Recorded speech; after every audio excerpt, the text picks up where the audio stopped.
Hey guys, welcome back to the Stop Renting podcast. Rodrigo, Kara. Burger. Today we're going to talk about top mistakes that sellers make either before listing or when selling the home. So we're going to talk about overpricing the home. Cool. So setting the price too high. What does that mean for sellers? So I think we'll probably make a whole nother episode on just overpricing the house. I think that's the biggest mistake and the one that costs the most money and has the worst repercussions. But if you overprice the house, I think a lot of people have the misconception that if you don't ask for that extra, whatever, $10,000, $20,000, you're going to magically lose it and you're losing equity in your house. When in reality, if you overprice the property, the negatives far outweigh like the positives. Right. You're going to probably sit on the market a lot longer. Again, we'll do another episode, but it's the biggest mistake people make. And a lot of times you have like a realtor come to your house and they'll interview, they do great. And then they give you a price and you're like, no, that's too low. My house is worth more. And then either you convince that realtor to overprice the house or you find another agent who's willing to do what you want and overprice the home, but it's a negative effect because it can sit longer. And so there's definitely, I think that's the biggest mistake that people make. And I'm glad we started with that one. We'll probably, we'll do another episode on just overpricing. This is just like the 12 mistakes. The 12 biggest mistakes, but overpricing is the biggest one. It leads to longer time on market. Less buyers come see the house. Just all bad stuff. Lead to price reductions later, and then you have to keep doing the price reductions, which looks bad because once you price reduce, people are usually going to undercut whatever you came. So they're like, oh, they just did that, so then they're going to like come in maybe even lower. And, and I have a funny story, but I'm going to leave that for the next episode. So not preparing the home, that's a big one, huge one. So at the end of the day, like when somebody walks into your house, whatever market we're in, but especially in like competitive markets where there's a lot of homes similar to yours, same price point, same square footage, blah, blah, blah. Right. If your house doesn't show well, it could theoretically be the house that person would have bought. But if it's dirty, it smells bad. It's so true. I feel like it's like a first impression. Correct. You walk in, you want to, have a good impression. So, and people take that first impression very seriously. Buyers, like they'll walk into a house and like, I've seen it where like the wife like smells something. She's like, nope, this isn't the house. It smells musty. The mustiness. Well, we're in Florida, so if the humidity gets in, especially for vacant houses, I think sometimes people will turn off the air conditioning and like after a week, you're gonna get like a humid smell. So all little things. Prepare the house, leave the AC on. Neglecting curb appeal. Yes. That's a big one too. Just the same thing. First impression. When somebody drives up to the house, they're going to look at it like if it's any other house. And if it looks bad on the outside, they're going to be like, I don't want to live here. This looks bad. So curb appeal, cut the grass, trim the flowers, trees. Make it look nice, everything tidy. I mean, obviously it doesn't have to be perfect, but curb appeal is at least to some standard. Especially when people are driving by. Like some people I've had where they didn't even want to go inside because they're like, nope. Happened to me a bunch of times. And they're like, nope, no, thank you. That's not the house. Because of just the curb appeal. So huge mistake a lot of people make. So good one. So let's try number 4, being too attached. Ooh, I love this one. So this one, I do have a funny story. I'm going to share the funny story without any names, obviously. But I had a client, they owned the home for about 20 years, and they had done a lot of work to the house. Nice work. One of the things they did was they removed all the grass from the outside, did a beautiful, like a garden, I would call it, with a bunch, like 24 different types of like fruit trees from all over the world. Oh, cool. And because of that, they were very emotionally attached to those trees and to the value that they thought the trees brought the house. But when we went to market, the reality is the majority of people don't really care. I was about to say don't really care about fruit trees. So because of that emotional attachment to the house, it led to them, and I didn't do my job enough to get them to realize that it wasn't a higher price that we could get for that. Right. They were being a little stubborn. I mean, they were being a little stubborn for it, but then it costs, obviously at the end, it costs more money for everybody because we couldn't get as much as they thought and we stay on the market longer. But again, emotionally attached to one specific item. And then there's other people like, oh, this is my parents' house. It's worth this much. Or grew up in this house. They have a number, like they're not willing to budge, but it's just like you have to detach from the emotion. You really do have to detach. Like, okay, do I want to sell this home or do I not want to sell the home? Like I think, how urgent? How urgent? And again, if you're emotionally attached to the number, the reality is in the long run, the market's going to bite you for it, and you're going to end up getting less than probably what was previously suggested to you. And I see it happen all the time. Very true. Number 5, not hiring a real estate agent. Yeah. We know all about that one. For sale by owner. I mean, the reality of it is we've talked about it before. I tell people all the time, if you really want to do it, if you think 3 or 6% or whatever is that much and there's no value in having an agent, personally, I think you're wrong, but people can try it. The numbers speak for themselves. Homes sell faster. They sell for more money. It's a smoother process when agents are involved. This is what we, as long as you hire the right agent, please, not your mom's friend who did it once a year, like actually hire a good agent that can explain to you why the commission is the way it is. And I promise you the results are going to be better than if you try to do it. It's going to be like a lot more work for a seller to have to do that, because if you're showing the home, you have to be there, you have to prepare it. When you have an agent, they're your assistant. They basically do it all for you, show up. And the emotional part, I think is the other thing. Like when you're selling the house yourself, you're by default, you're extra emotionally attached. Oh, yeah. Yeah, get maybe a little defensive about things. So. I love it. It's like, oh, it's a for sale by owner and the seller's going to walk the house with you. Yeah. Oh, no, please do not. Like, yeah. That never works out well. So I don't know if that's on the list, but if you're selling your house, whether with or without an agent, please, if you're the seller, do not be in the house. Yeah. Do not be in the house. Do not follow the buyers. Do not try to give information.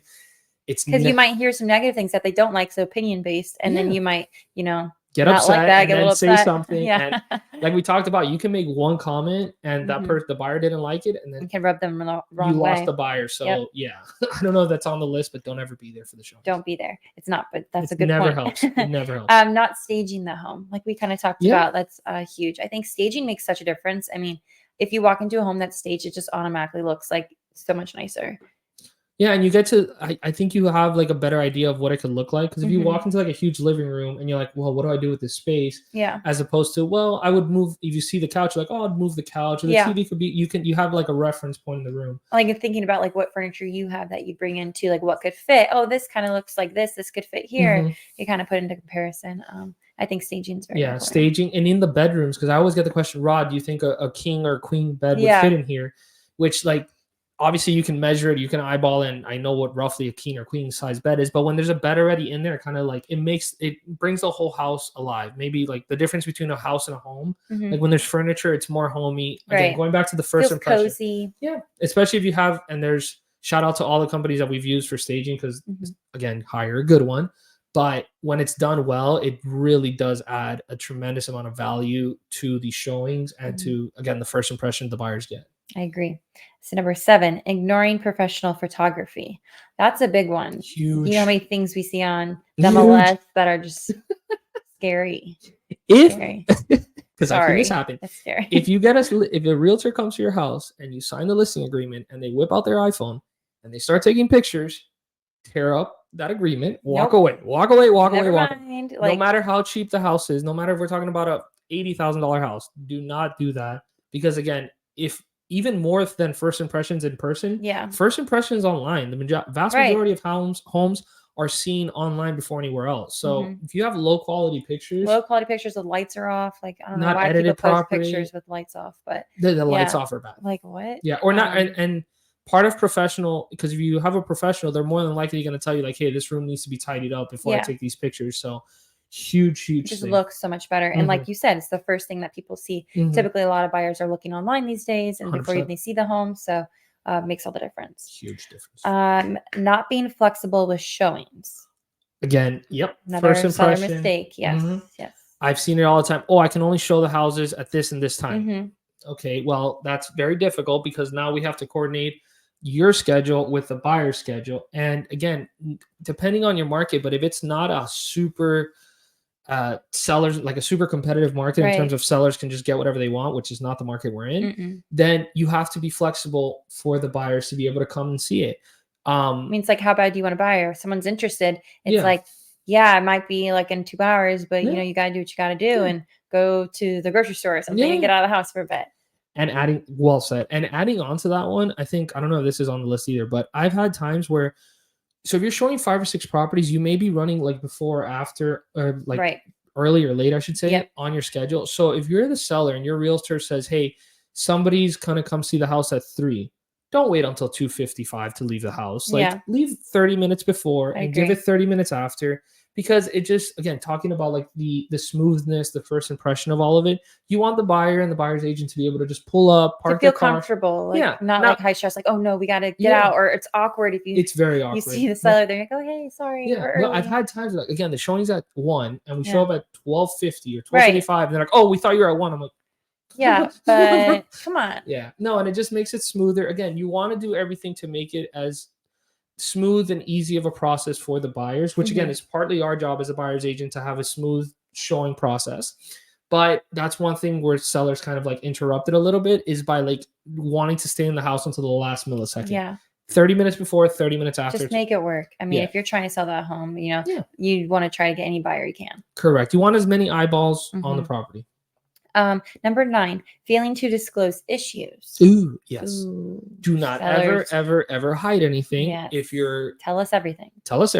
And if you tell your listing agent something and they tell you to not disclose it, tear up the listing agreement, because somebody's going to get sued, and it's probably going to be you as a seller. So yeah, disclose everything. Any situations that come up, we've had properties where we don't know about a situation, we go under contract, it shows up at inspections legally after that, whether it's mold or termites or roof damage or anything major, you have to disclose it as soon as you go back to the market. Obviously you can remediate stuff, but yeah, full disclosure. Do not try to hide anything. Whatever amount of money you think you're going to save or extra money you're going to make by not disclosing that, it's just don't do it. It's going to hurt you in the end. It's better to disclose up front everything. And again, if the listing agent tries to get you to hide anything at all, I was about to say, if people find out too, walk away. Walk away. No, not bad idea. Okay. Rejecting early offers. That's a good one. That is a good one. I know it's tough though, because sometimes you get an early offer, you know, you might think you can get something better, but then you don't. Yeah. And then you're like, don't. oh, No. no. And that happens. Yeah. And I think obviously within reason, but so just like for numbers, say you list the house at 400, but originally your agent had told you we should be at 380 or 375 and whatever. You guys have a discussion, you make a plan, let's start at 400, we'll drop it. A week later, we get an offer at 370 or 375. It's like, okay, well, not like an I told you so moment, but which has happened, but it's more of a, this could be theoretically our best option, because again, you're going to price reduce then. You're going to price reduce to 380, which means the next offers are going to come in at 360 or 365. So that 375, maybe we can get that up to 380 or 385. So I think be very, I wouldn't say happy, but just take every offer that comes in very seriously. Right.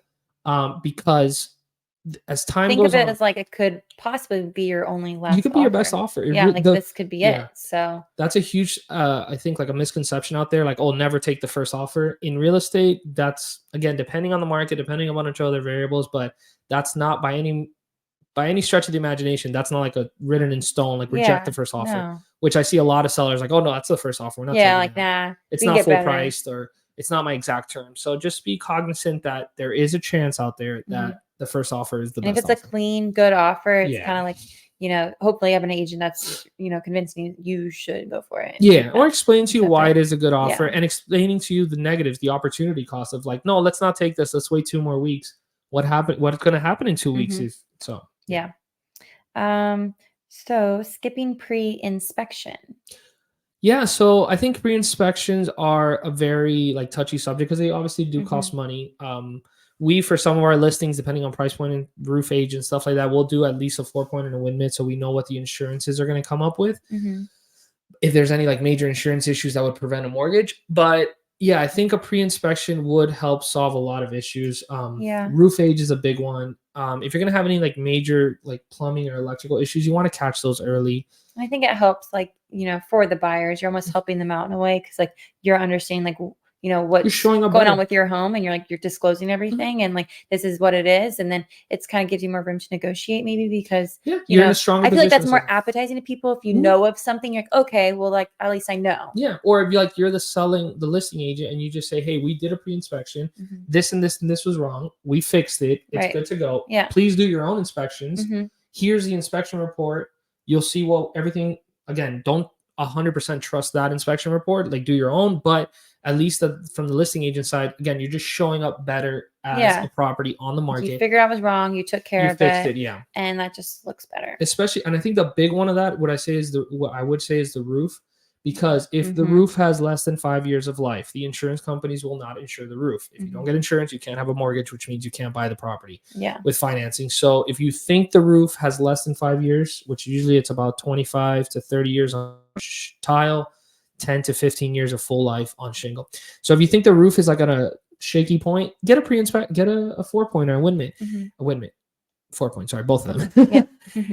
So you know exactly if the roof needs to be replaced or if not. So because you don't want to get a financing offer, go pending, and then find out the roof has a year left of life, and then you fell out of contract. So pre-inspections, it's only gonna hurt you in the long run. Huge, yeah. We're talking a couple $100 compared to losing an offer and losing a contract going back on the market, which is going to cost you thousands. Exactly. And then you might have to get a new roof at some point. Exactly. Either way, yeah. So number 12, not understanding the local market. Yes. So again, I think this ties back into higher price, like why you think, you know. Get a realtor that can explain to you why they came up with the number that they came up with or the range that they came up with based on the local market. And when we're talking about local market, we could be talking about individual zip codes. So you do want somebody that has like what's down your street, what recently sold. What's sold on your street. Just because you have a number in mind doesn't mean that's what the market's going to show though. So you have to kind of, you can't just go outrageous and be like, well, this is the number I think it's, you know, what it deserves. It's because it could unfortunately not. Yeah. And especially if we're talking about, again, we're talking about multi-million-dollar unique homes. That's a different story, but we're talking about your regular $400,000 to $700,000 house, 3-2 pool, whatever. Like the pricing is the most important thing. And the pricing should come not from what you think it sold, not from what your neighbor sold 2 years ago. Right. Or whatever bank somebody sent you online, like an automated thing with a price. This is what your home is worth. I think it needs to come from an agent that knows what they're talking about, that can explain to you where they came up with their number, explain to you the commission, explain to you where you're going to walk away with. But yeah, and the other thing, the way I look at it, it's not that you can't underprice a house, because you can. If you super underprice it, it's going to fly off the shelf, and then maybe you left a little bit, 2 or 3% worth of equity on the table. But that compared to overpricing it and sitting on the market for 5 or 6 months and then getting 10-20% less equity because you blew it. You overpriced the market, the property sat for too long, and then so we'll have another episode on overpricing, because I think, like I said, it's the biggest issue. It's the biggest issue, I would say, definitely. Far. Especially, you know, since everything with like COVID and everything, and everything's changed so much Prices over the last 2 years. So I say every 3 months. Like I've talked to people like, oh, we're going to sell in 6 months. Like, what do you think it's going to sell for? I'm like, I'll see you in 3 months. Because I could give you a number right now, but it's not a realistic number. And anybody who can is just spitballing, because the market changes, interest rates, elections, COVID, blah, blah, blah, blah, blah, hurricanes. So, everything, literally. Pray for us. There's a hurricane. There's a hurricane coming. We should do an episode on that. No. Okay, that's it. That's basically all the top mistakes sellers need to be aware of, and that they do tend to, the mistakes that they make. But correct. We're trying to help you not make those mistakes. Those mistakes. Yes. Cool. Thank you, guys.